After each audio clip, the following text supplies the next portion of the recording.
ஸ்டாலினுக்கும் அமித்ஷாவிற்கும் நேரடி போர், நிழல் போர் அல்ல, சண்டை. எப்படி ஆபரேஷன் சிந்தூர் இருந்தோ அதை விட பெரிய சண்டை ஆயிடும். அமித்ஷா ஒரே ஒரு கனவு, வேருடன் திமுக ஆட்சியை புடுங்கி எரிய வேண்டியது. உக்காளுக்கே பேங்குங்கா டிஎம்கே சொன்னாரு.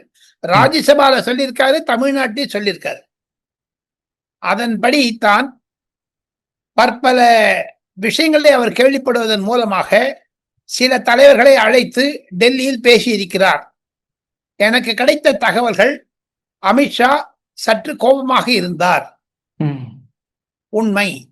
நான் சொல்லுவது ஃபர்ஸ்ட் ஹேண்ட் இன்ஃபர்மேஷன் நான் உங்களுக்கு சொல்றேன்.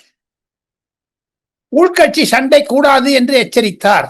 அண்ணா திராவிட முன்னேற்ற கழகத்தினுடைய தலைமை, எடப்பாடி பழனிசாமியுடைய தலைமையை நாம் கண்டிக்க கூடாது என்று உத்தரவிட்டார். போதாத குறைக்கு ஓ பன்னீர்செல்வம், டிடிவி தினகரன் போன்றவர்கள் எல்லாம் எதற்காக வெளியே போகிறார்கள்? அவங்க ஏற்கனவே அவன் கூட்டணியில இல்லைன்னா கூட ஏடிஎம்கே இருக்க கூட்டணி டிடிவி தினகரன் இருந்தது கிடையாது. ஆனா அதே டிடிவி தினகரன் எங்களுக்கு அமித்ஷா மோடி சொல்வதை நான் கேட்கிறேன் என்று சொன்னார். அந்த நம்பிக்கையில் இருந்தார்கள். ஆனால் புதியதாக மதுரையில் விஜயினுடைய மகாநாடு நடந்த பிறகு சில மாற்றங்களை அமித்ஷா கண்டார் என்று நான் கேள்விப்படுகிறேன்.